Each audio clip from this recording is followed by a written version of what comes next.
Introduction to Sequences. Now this is lesson 12, and I was going to do 12 and 13 together, but after I went through it, I think we're just going to do lesson 12 because there's a lot of new stuff in this lesson, so I didn't want to blow anybody's mind. So we're just going to do lesson 12. So that's going to be a change on our calendar, but it's all good. So a sequence is a very special type of function. When students first encounter sequences, they often think of them as just a list of numbers in some particular order, and they have to find a pattern. We will start with the technical definition first. So our sequence definition says a sequence is a function whose set of inputs, the domain, okay, is a subset, so a smaller set of the natural numbers. And our natural numbers are our counting numbers. A sequence is often shown as an ordered list of numbers called terms or elements of the sequence. Sequence function notation can be a little tricky though, because there's a couple different types of notation, but we will be sure to take a look at all of them while we're talking about sequences. So it says consider the sequence below. So there's our sequence right there. So before today, you'd look at that and you'd say, oh, it's just a list of numbers. Well, yes, it is just a list of numbers. So a sequence, just a list of numbers. If we represent this sequence with letter A, then do the following. So what it's asking for, it says find A of 3. So A of 3 means find the third term in line. So what is the third term in line? Well, 4 is my first, 8 is my second, 16 is the third term in line. Okay, so A of 3 is 16. So far so good, hopefully. So find A of 1 plus A of 7. So A of 1 is the first term. So what is the first term? So it's 4 plus A of 7, the seventh term, 1, 2, 3, 4, 5, 6, 7, plus 256. So 4 plus 256 is 260. So now we have A sub 2. This is just a different notation. This means the same thing. A of 2 or A sub 2, same exact thing, just this uses a subscript. This uses our sort of traditional function notation. So the second term in line is 8. Find A sub 1 squared. So we've got to find the first term in line. A sub 1 is the first term, 4, and we want to square it. So 4 squared, we know, is 16. Find A sub 5 minus A sub 4. So we're just playing around with this list, that's all. A sub 5, 1, 2, 3, 4, 5 is 64, and A sub 4 is 32. Whoops. Hang on a minute, there we go. Equals 32.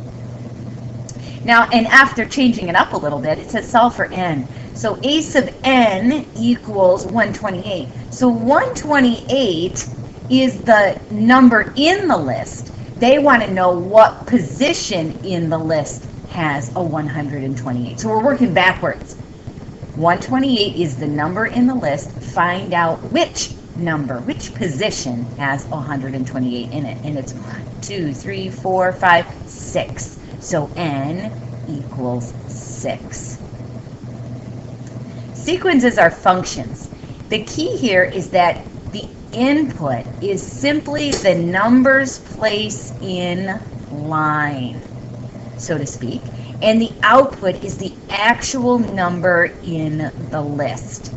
I want you to put that right there on an index card or a sticky note and bring it to class. That is huge right in there, okay, when we're talking about sequences. Consider the sequence defined by the formula. So we've got this nice little formula, A sub n equals 2n plus 1. Write out the first 5 elements of this sequence. So in other words, write out the first 5 numbers in the list. Okay. So I've got to find out what my first term is. So A sub 1 is 2 times 1 plus 1, which is 3.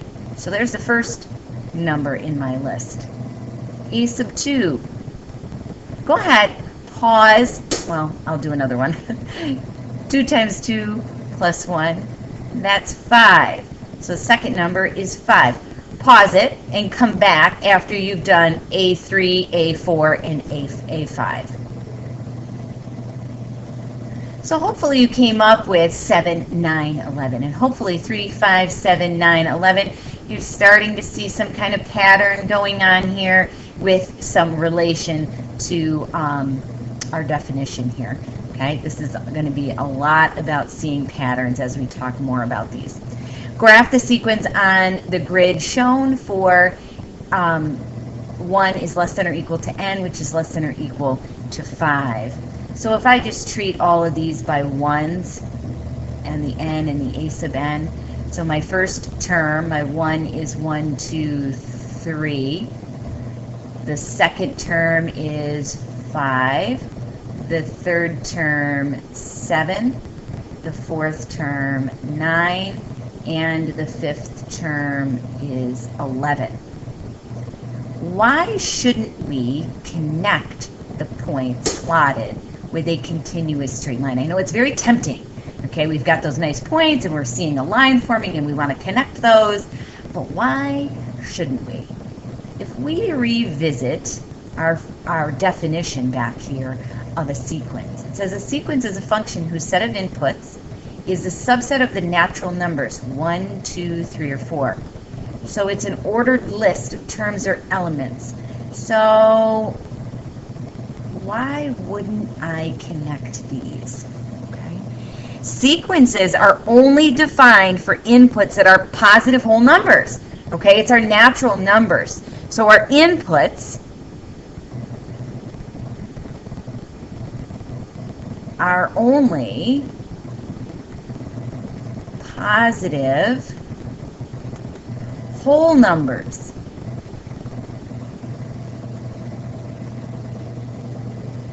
It says, although our formula can find an output for 1.5. So our formula up here, if we said 2 times 1.5 plus 1, our formula will give us an output, which is all great, but there is no 1.5 position in line.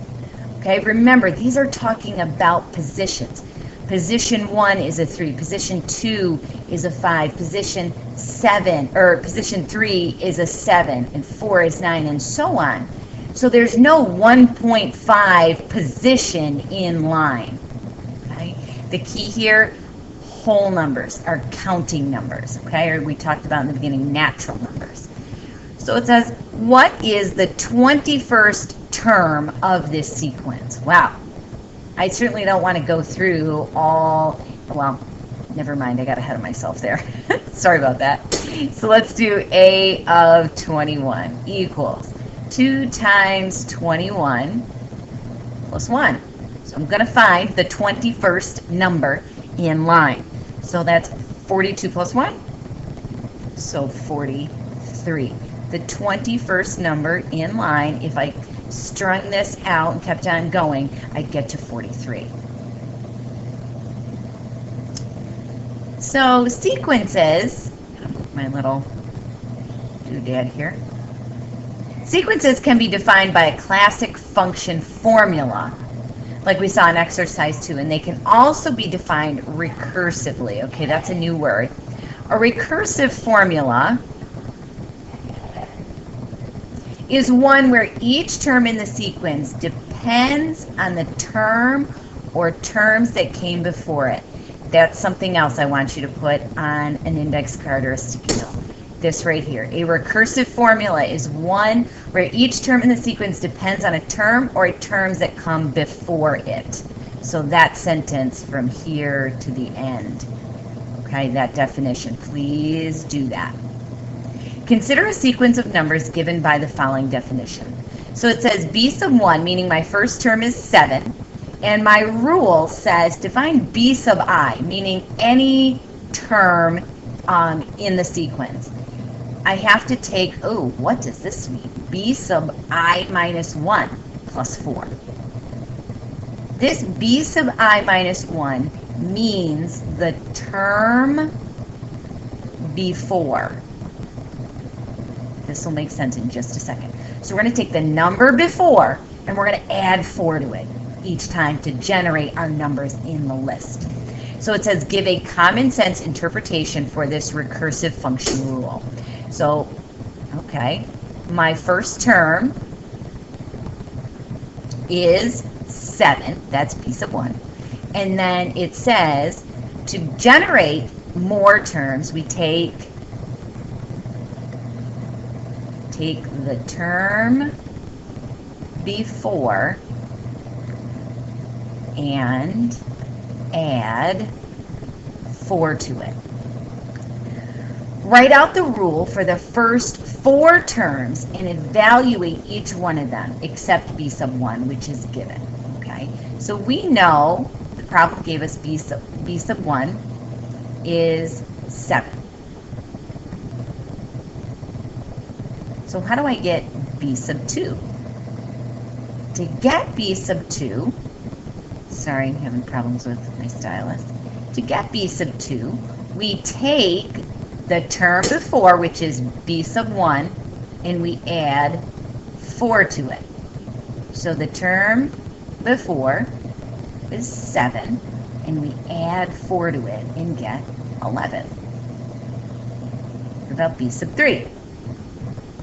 b sub 3 says take the term before, which is b sub 2, and add 4 to it. So b sub 2 was 11, add 4 to it, and get, I don't know why my stylus is doing that, and get 15. One more. b sub 4 says take the term before it, which is b sub 3, and add 4 to it. So b sub 3 we found to be 15, add 4 to it, and we get 19. I don't know what I'm pressing here to make this crazy stuff happen. Okay? Just going to pause for a second, digest that for a moment. Okay? So it says one of the most famous of all recursively defined sequences is known as the Fibonacci sequence. So, if I remember tomorrow, I have earrings that are made with beads according to the Fibonacci sequence. They're very cool. And by all means, look this up. Google the Fibonacci sequence. You could Google the Fibonacci sequence in nature, and you're going to see some cool pictures. So once you're done with the video, take a moment and do that. You'll see some pretty cool things. So is defined recursively as follows. So the first term is 1. A sub 2, or the second term, is also 1.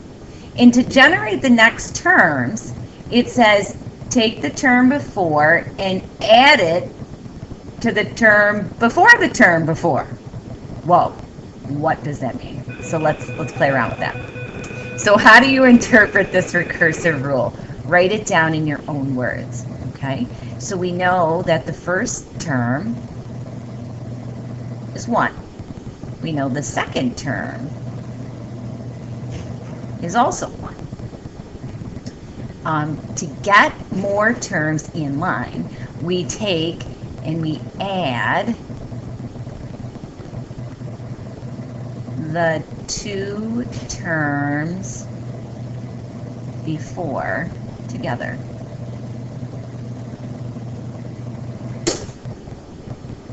So let's see what that means. Write down the rule for a sub 3, a sub 4, and a sub 5. So we know a of 1 is 1. We also know that a of 2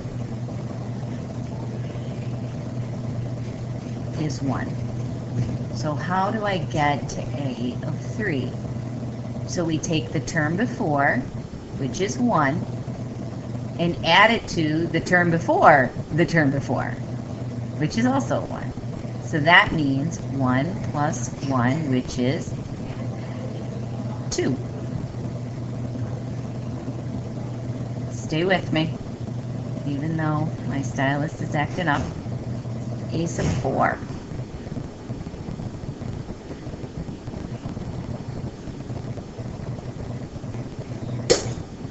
take the two terms before. So take the term before and add it to the term before that, 1, which is 3. A sub 5. Take the term before, which is 3, and the term before that, which is 2, and get 5. Pause, digest that. Okay? All right, I know the video's getting a little bit long, so why don't you go ahead and give this one a try, okay, and see how you do with it. We'll do that one as our warm-up. See you guys in class. No worries on this. You'll get this, okay? We will practice, practice, practice, and you'll understand. See you in class.